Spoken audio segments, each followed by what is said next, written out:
Welcome to the Real News Network. I'm Sharmini Peres coming to you from Baltimore. Prime Minister Netanyahu of Israel is already under a great deal of diplomatic criticism for muscling himself to the front of the rally of world leaders following the Charlie Hebdo attack in Paris. And this week, he's caught up in more turmoil across the Atlantic this time. He's under criticism for accepting an invitation to speak in Congress without the involvement of the White House. Breaking all diplomatic norms, John Boehner, the Republican Speaker of the House, invited the Prime Minister. Now, President Obama is refusing to meet with the Prime Minister. Now joining us to talk about all of this is Phyllis Bennis. Phyllis Bennis is a fellow and the director of the New Internationalism Project at the Institute for Policy Studies in Washington, D.C. She's the author of many books, and the latest among them is Ending the U.S. War in Afghanistan, a primer, and Understanding the U.S.-Iran Crisis, a primer. Thank you so much for joining us, Phyllis. Good to be with you. So, Phyllis, breaking all diplomatic protocols, why did Boehner invite Prime Minister Netanyahu, and why is he coming?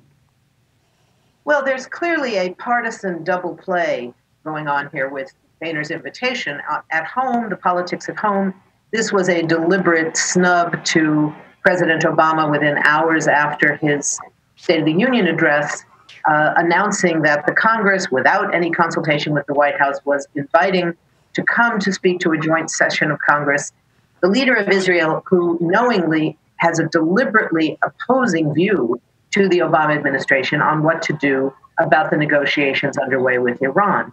There's also a partisan effort underway in Israel, where Netanyahu faces a serious election, a seriously challenging election, in March. It will be just 2 weeks after he comes to Washington.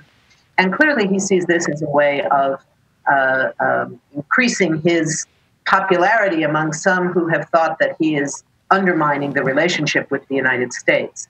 But I think what's more important here than the partisan aspect is the really serious danger that this poses on the question of the Iran negotiations. You know, Sharmini, we're facing right now two deadlines that are coming pretty quick. One of them is March 1st. It's only 2 days before the Netanyahu visit is scheduled. And that's the first of two deadlines. The other is July 1st. And in those two deadlines, the negotiations with Iran have some good possibility of succeeding, but there's no guarantees here. These are very, very difficult negotiations. And what's clear is that by undermining the negotiations, by calling, as Netanyahu will, for additional new sanctions, there is an immediate danger of a war with Iran. The people supporting new sanctions are supporting war. It's really that serious. And I think that one of the things that we're facing right now, it's important that President Obama said that he would veto any resolution for new sanctions, but he didn't go far enough, I think, in saying that those who are calling for sanctions are calling for war. Clearly, Israel wants to be the regional dominant leader, and Iran is competing with them on this front. How is this playing out locally for him?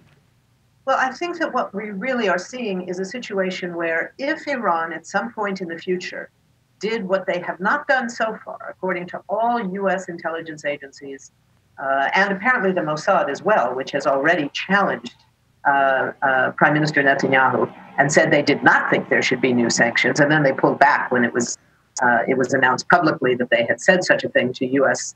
members of Congress. There's unanimity in the intelligence community that Iran has not even made a decision about whether or not they want to build a nuclear weapon. But despite that, Netanyahu is making the claim that Iran has a nuclear weapons program, something that is simply not the case. And what is threatened, he claims it's an existential threat to the state of Israel. It isn't, and it wouldn't be. What it would be, if Iran decided to go that route at some point in the future, it would be a threat to Israel's nuclear monopoly. That's what's at stake here. Israel is the only nuclear-armed country in the region. Nobody talks about that very much, and in fact, U.S. officials have agreed for many administrations now that they will not violate the Israeli request of what they call strategic ambiguity, meaning they will not confirm or deny what everyone in the world knows, which is a large arsenal of nuclear weapons, high-density nuclear weapons, at the Dimona nuclear plant in Israel. That reality is completely destabilizing in the region. It's one of the reasons for the regional arms race that Israel, ironically enough, makes the claim could happen if Iran ever got a nuclear weapon, that there would be a regional arms race. Well, I'm sorry, but the regional arms race is already underway because Israel has nuclear weapons. So the arms race is already off and running. What we're looking at here is a situation in which Netanyahu is trying to win the next election to become the prime minister again. He's trying to assert the Israeli preeminence on a military scale in the region by, among other things, remaining the only nuclear weapons country in the region. And of course, while all of those accusations go forward, as long as he can claim that Iran represents an existential threat to Israel, the chances that the U.S. is going to engage in serious pressure on Israel regarding Palestine and Israel's policies of occupation and apartheid, that becomes less likely. When Israel plays the victim, serious pressure becomes even less likely than it ever was before. Phyllis, now President Obama has indicated that he will likely not meet with Prime Minister Netanyahu when he comes. How do you think that is going to play out in the U.S.? Well, you know, Netanyahu has far more support in Congress than he does among the Americans. I think there's a lot of antagonism among ordinary Americans for seeing how this leader of a very small country that gets $3.2 billion of our tax money going straight to its military every year treats our president as if he were nothing, treats him in a completely disrespectful way. Now, in Congress, it's a very different story. We will see standing ovation after standing ovation when Netanyahu appears there. My guess is the Republicans will orchestrate it so that he gets more standing ovations than President Obama did during his State of the Union. I'm sure someone was counting, and they will make sure that Netanyahu gets more.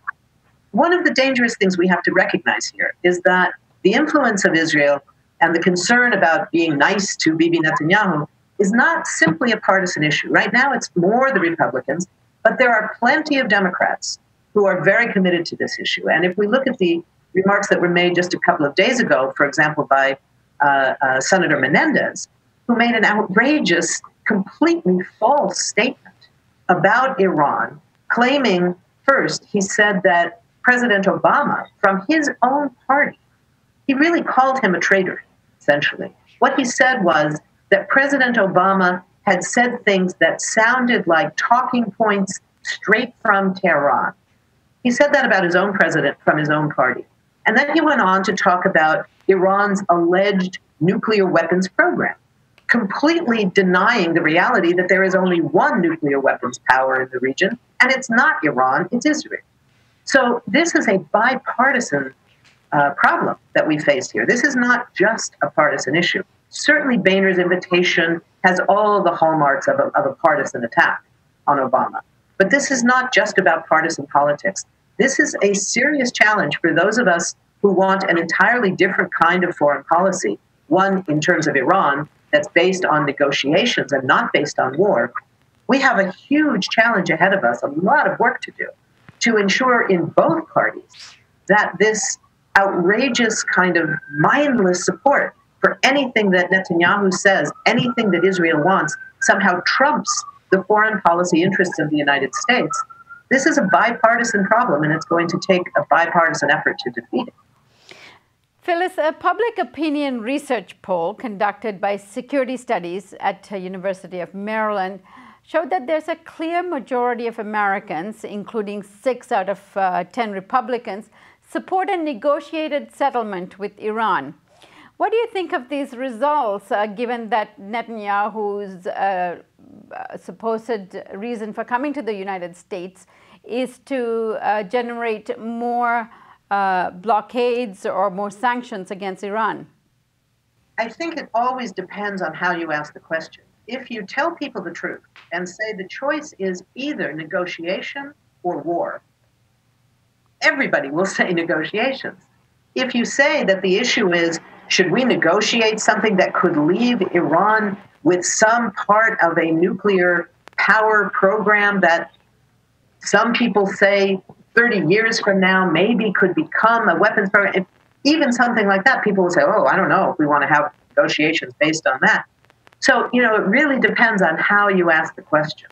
But when people are serious and understand the danger of undermining these talks, in Tehran, there's also a hardline contingent that is trying to undermine the talks, that's trying to undermine President Rouhani.